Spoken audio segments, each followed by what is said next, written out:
અમરેલીના સાવરકુંડલા તાલુકાના ભમર ગામના ખેડૂતોએ પોતાની વેદના વ્યક્ત કરતા જણાવ્યું કે રાજ્ય સરકારે 2025-26 માટે ટેકાના ભાવે મગફળી સહિતના પાકોની ખરીદી કરવાની જાહેરાત કરી અને ખેડૂતોએ આ માટે ઓનલાઈન રજીસ્ટ્રેશન પણ કરાવી દીધું, પરંતુ હવે અનેક ખેડૂતોને મેસેજ મળ્યા છે કે સેટેલાઇટ સર્વે મુજબ તેમની જમીનમાં મગફળીનું વાવેતર દેખાતું નથી।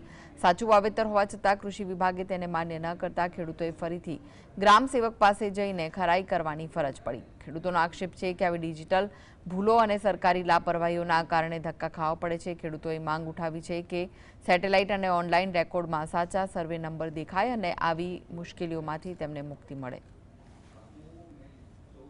પેલા મગફળીનું ખેંચાણ ઉપર કાઢીવાની ત્યાં ટ્રાય કરી, મગફળી ખેંચી નાખી, પણ મગફળી ખેંચ્યા પછી સતત 3 દિવસ વરસાદ પડતા મગફળી તમે જોઈ શકો છો અત્યારે મારા ખેતરમાં કે પરળી ગઈ અને નાના નુકસાન થયું।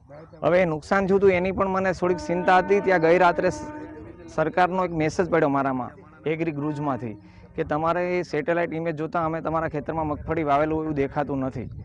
તો મને એવું છે કે જો આ મગફળી એમને ના દેખાતી હોય તો મેં ઓલરેડી ગ્રામ પંચાયતના તલાટી કમ મંત્રીનો પાણી પત્રકનો દાખલો જોડેલો છે।